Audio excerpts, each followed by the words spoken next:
É verdade, os mutantes estão chegando com tudo ao MCU em Vingadores Doutor Destino. E claro, no futuro filme dos X-Men. Mas eu tenho um segredo para te contar. A Marvel está lotada de mutantes. Você só precisa saber onde procurar, porque já temos o suficiente para montar uma equipe. Então, para facilitar a vida do Kevin Feige e a de qualquer fã que esteja meio perdido nessa linha do tempo, neste vídeo eu vou mapear todos os mutantes do universo cinematográfico da Marvel. Nós vamos falar dos confirmados, dos que são mutantes nos quadrinhos, mas o cinema escondeu, e daqueles que ganharam o Gene X de surpresa nas telas. Vou te explicar como eles funcionam nas HQs e o peso deles no MCU atual, e se eles vão ou não fazer parte dessa nova grande saga. O que é um mutante? Mas antes de listar todo mundo, a gente precisa responder uma pergunta fundamental. Afinal, o que faz de alguém um mutante? Essa é uma pergunta mais complicada do que você pode imaginar. Porque quem são os mutantes? São os X-Men? O Stan Lee já planejava originalmente chamar os X-Men de Os Mutantes, então os nomes podem ser considerados sinônimos, só que nem todo mutante faz parte dos X-Men. Vários mutantes simplesmente não se envolvem com as coisas dos X-Men. A Estrela de Fogo, o Justiça dos Novos Guerreiros, vilões como o Turbilhão, a Molly Hayes e o Estrela Polar e a Aurora da Tropa Nova são um belo exemplo disso. E para confundir ainda mais, nem todo membro dos X-Men é um mutante. Alienígenas como o Kid Gladiador já fizeram parte das equipes X, mesmo sendo apenas alienígenas. O Fanático, que geralmente ganha seus poderes de um deus espacial maligno, já se juntou à equipe algumas vezes. A Perigo era um robô consciente. Então, mesmo que a maioria dos mutantes seja dos X-Men e a maioria dos X-Men seja mutante, isso não é uma definição. Beleza, mas e o tal Gene X? A ideia dele é básico e simples, uma anomalia genética que dá superpoderes quase sempre despertado na puberdade. Fácil de entender até aí, né? O detalhe é que esse conceito de Gene X é até bem recente. Nas histórias mais clássicas dos X-Men, a explicação não era um gene específico, era só um misterioso fator X ou pura evolução. Antes dessa regra científica existir, ser mutante significava apenas uma coisa: nascer diferente. Você já vinha com o código genético alterado, tipo alguém que nasce com um olho de cada cor. É por isso que o Homem-Aranha não é um mutante, ele ganhou poderes depois de um acidente radioativo, o que faz dele um mutado, ou um transformado. O verdadeiro mutante é aquele que já nasce com a genética diferente, esperando aí só a hora de despertar. E curiosamente, nos quadrinhos, até algumas raças alienígenas entraram nessa classificação. Vamos a um exemplo prático que vimos na série do Magnum, o Demar Davis, também conhecido como Porta. Ele não é um mutante. Pelo que vimos, ele ganhou os poderes depois de tocar em uma gema misteriosa. Antes disso, ele era um cara normal. Depois disso, ele era um cara que vira uma porta. Mas nos quadrinhos, ele nasce com um potencial genético para os poderes dele, sem gosma, apenas natureza e tempo. Então o Porta dos quadrinhos é mutante. O Porta do MCU não é mutante. Os mutantes do MCU. Vamos agora olhar para os mutantes dentro do MCU em ordem de aparição, começando tecnicamente em 2014, com a estreia dos gêmeos Wanda e Pietro Maximoff. Eles são complicados e não por causa dos quadrinhos, mas por causa dos bastidores da Disney.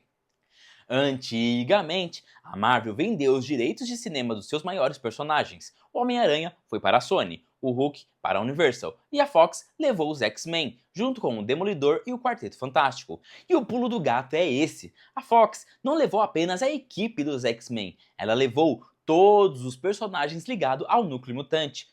A Wanda e o Pietro nasceram na revista dos X-Men, mas construíram a sua vida inteira em outra equipe. Esse fato deixou os direitos autorais desses personagens bem complicados. É verdade que eles estrearam em X-Men número 4, como vilões da Irmandade de Mutantes, mas pularam para os Vingadores apenas um ano depois. Para você ter noção, a Wanda apareceu em mais de 1.300 quadrinhos e só 7 foram publicados antes dela virar uma Vingadora. A Disney usou essa matemática imbatível para bater o pé. Eles eram Vingadores. Isso gerou um acordo raríssimo onde os gêmeos poderiam aparecer tanto nos filmes da Fox quanto nos da Disney. Mas a Marvel deu uma cartada de mestre. Para garantir o domínio total sobre os personagens antes de Era de Ultron, eles simplesmente reescreveram o passado da dupla nas HQs. Do nada, o Alto Evolucionário revelou que os gêmeos nunca tiveram Gene X. Eles foram sequestrados, sofreram experimentos genéticos e foram devolvidos aos pais adotivos acreditando que eram mutantes. Uma mudança de roteiro feita puramente por causa de contratos de cinema. Como a Marvel fez isso antes dos filmes, e como nada nos filmes diz o contrário, eu diria que no MCU, Wanda e Pietro não são mutantes. O primeiro mutante oficial que vemos no MCU é apresentado no verão de 2021. Na metade do filme de Viúva Negra, conhecemos o Guardião Vermelho. Na prisão, ele cai na queda de braço com um cara que se chama Ursa. Esse cara é um personagem que nos quadrinhos chama Ursa Maior. Ele é um mutante com o poder de se transformar em um urso gigante. E caso você ache que Ursa era só um apelido no filme, o ator que fez o papel confirmou no Instagram na época, abre aspas, Ursa Maior, o primeiro mutante a aparecer no universo cinematográfico da Marvel, fecha aspas. O ano de 2022 foi gigante para os mutantes. Começou com o Doutor Estranho no Multiverso da Loucura, quando conhecemos os Illuminates da Terra 838. A equipe era liderada pelo Professor Xavier do Patrick Stewart. Ele flutua na sua cadeira clássica amarela e logo depois tem o pescoço quebrado pela Wanda. O Professor Xavier é um mutante. E embora ele não exista na linha do tempo principal 616, nós o vemos nos filmes do MCU, então ele conta. Mais tarde, em 2022, na série Miss Marvel, o amigo da Kamala, o Bruno, diz que escaneou o DNA dela e descobriu uma mutação. Para os fãs dos quadrinhos, isso foi uma surpresa, porque toda a sua existência nas HQs, a Kamala era uma inumana. Os inumanos eram humanos que sofreram experimentos da raça alienígena Kree, e seus poderes precisavam ser ativados pelas névoas terrígenas. Como a Marvel não tinha os direitos dos X-Men na época, eles forçaram os inumanos nos quadrinhos e a Kamala acabou se tornando uma. Mas quando a Disney comprou a Fox, a série do MCU mudou isso. O uso da palavra mutação, com a musiquinha clássica dos X-Men de fundo, deixou claro, a Kamala do MCU seria uma mutante. Nos quadrinhos, eles rapidamente deram um jeito de matá-la e ressuscitá-la, revelando que ela era tanto humana quanto mutante. Será que a Kamala vai entrar para os X-Men no cinema? Eu não sei. Ela pode muito bem continuar sendo uma heroína solo ou vingadora.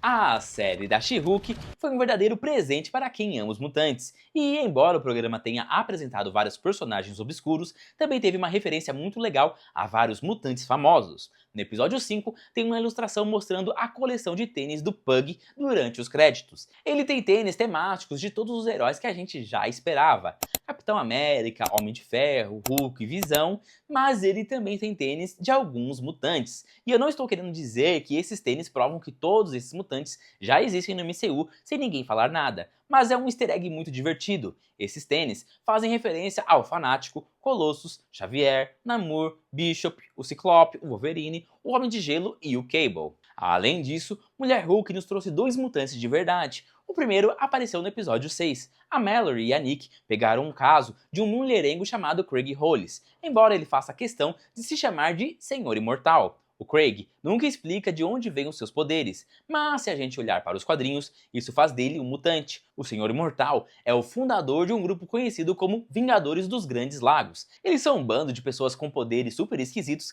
que se juntaram para criar seus próprios Vingadores porque simplesmente estavam entediados. E apesar de nem todo membro da equipe ser um mutante, os 4 membros principais são. O Craig, especificamente, é tanto um mutante quanto algo conhecido como Homo Supreme, o que significa que ele é imortal e vai existir para sempre até o fim do universo. No episódio seguinte de Mulher Hulk, a Jane conhece um bando de vilões no retiro do Abominável. Um deles é um homem em uniforme azul e vermelho, que luta usando uma espada. Esse personagem se chama El Águila, e o El Águila geralmente é um mutante. Nos quadrinhos, ele é um cara estilo Zorro com a habilidade de canalizar energia bioelétrica através de sua espada. Os outros caras do retiro ganharam poderes por acidentes, deuses ou experimento, mas o El Águila é um mutante autêntico. E o último mutante de 2022 foi, claro, o Namor. Não tem nada de complicado com ele, já que quando ele está explicando a sua história no filme, o Namor é o primeiro personagem do MCU a usar a palavra. Ele diz assim, abre aspas, a planta me deu asas nos tornozelos e orelhas que apontavam para as nuvens. Eu era um mutante. Nos quadrinhos, o Namor também é um mutante e tem sido um desde a edição número 6 dos X-Men, lá em 1964. Ele tem força, pode respirar debaixo d'água e na superfície, tem as orelhas pontudas e as asinhas nos pés para voar, bate certinho com as HQs. O ano de 2023 teve poucos mutantes, mas um filme inexplicavelmente terminou com o que parece ser a nossa primeira olhada no universo dos X-Men da Fox e em um dos seus mutantes. quando o Fera apareceu em uma participação especial no final de As Marvels. Se você esqueceu, o filme termina com a Mônica presa em um universo paralelo para consertar um rasgo na realidade. Parece ser a Terra 10005, o universo X-Men da Fox. Lá encontramos a heroína binária e o Hank McCoy, o Fera. Ele é dublado pelo Kelsey Grammer, igual nos filmes clássicos. Nos quadrinhos, o Hank é um mutante com agilidade, resistência e força sobre-humana. Mas aquele pelo azul e a aparência de animal foram resultados de um soro que ele tomou depois, não da sua mutação original. É uma coisa separada. Em 2024, nós finalmente tivemos um filme lotado de mutantes, então eu não vou entrar a fundo em todos eles, mas vou fazer uma lista rápida. O Deadpool, que você pode argumentar que é um mutado, e nos quadrinhos isso é verdade, ele ganhou seus poderes pelo sangue do Wolverine, mas no filme do cinema parece que ele é sim um mutante. No primeiro filme, ele já tinha a mutação dentro dele, que só precisou de tortura e estresse extremo para ser ativada. E é exatamente assim que o Gene X funciona. Então, o Deadpool e todas as suas variantes no MCU parecem ser mutantes. Também tivemos o Colossus, a Míssil Adolescente Megasônico, a Yukio, o Wolverine e suas variantes. Tivemos a Cassandra Nova, que é a irmã gêmea psicótica do Professor Xavier, com poderes de telecinese e telepatia. A equipe da Cassandra também estava cheia de mutantes. Groxo, Pyro, Dente de Sabre, Blob, Psylocke, Azazel, Lady Lethal e o Fanático, que nos quadrinhos geralmente não é mutante, mas essa versão baseada nos filmes antigos da Fox parece ser. Tivemos também o Gambit do Shining Tatum e a Laura X-23, que é um clone do Wolverine, então também é um mutante. A última temporada de What If também introduziu mutantes reais. Primeiro, tivemos uma versão da Tempestade que também é a deusa do trovão. Nos quadrinhos, o poder mutante dela é controlar o clima. O martelo do Thor ali serve mais para focar o controle do clima dela e deixá-la ainda mais poderosa. Também tivemos uma imagem bem rápida da Jubileu como a surfista prateada, trabalhando para o Galactus. A série animada, seu amigão da vizinhança, o Homem-Aranha, fez aquela brincadeira de mostrar uma lista de nomes cheias de easter eggs. Um dos nomes era Kiden Nixon. Nos quadrinhos, ela é uma adolescente que tem a habilidade de entrar em uma linha do tempo diferente, o que faz tudo se mover mais devagar ao redor dela, quase como o Mercúrio nos filmes dos X-Men.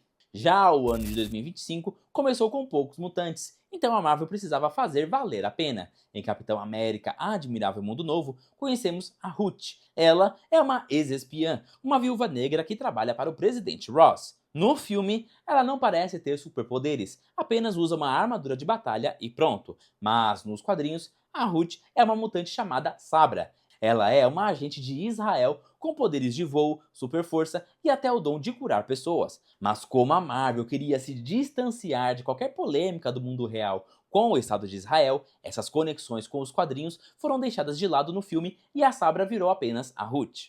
O mutante mais significativo de 2025 é o Franklin Richards, do Quarteto Fantástico. Nos quadrinhos, o Franklin é filho dos dois heróis que sofreram radiação, mas ele nasceu com poderes, o que faz dele um mutante. Ele tem o poder de alterar a realidade, e isso explicaria por que o Doutor Destino está tão interessado nele no novo filme do Quarteto Fantástico, Primeiros Passos. A série Coração de Ferro também teve uma lista de nomes piscando na tela e mostrou a palavra Silhouette. Nos quadrinhos, Silhouette é o codinome de uma mutante com a habilidade de controlar a força sombria. E na série do Magnum, vimos o Doorman, que já expliquei lá no começo do vídeo que, no MCU, ele encosta numa gosma para virar o personagem Porta em vez de nascer com um gene mutante. Mas a grande pergunta é, o próprio Simon Williams, o Magnum, é um mutante? Nos quadrinhos, não.